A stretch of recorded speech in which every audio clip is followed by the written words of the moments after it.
नाजरीन आदाब। मदल express news में आप सबका खैर मकदम है। ज़िले निज़ामाबाद के मौज़े सालूरा के स्कूल में डकैती की वारदात।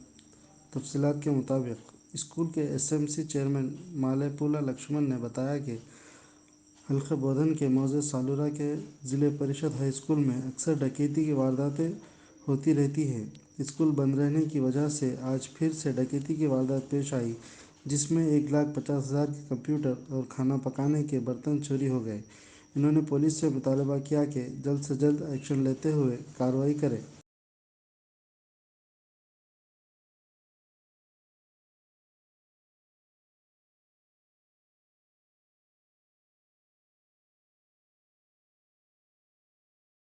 మల్లెపూల లక్ష్మణ్, సాలూరా గ్రామం, Salura high school SMC chairman నేను.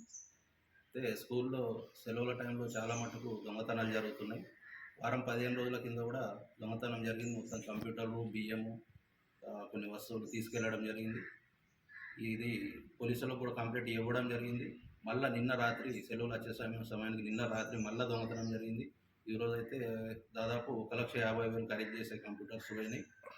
ఇంకోటి ఏంటంటే ఇక్కడ చాలామంది మందు తాగుడు, గుట్కలు తినడు, మొత్తం అంతా స్కూల్ అంతా నాశనం పట్టించుడు. మళ్ళీ ఇంకోటి ఏంటంటే పత్తలు కూడా ఆడుతున్నారు పిల్లలు. దీన్ని దృష్టిలో పెట్టుకొని పోలీసులు కానీ అధికారులు కానీ కొంచెం స్కూల్ని దృష్టిలో పెట్టుకొని స్కూల్ను కాపాడుతామని కోరుకుంటున్నాను.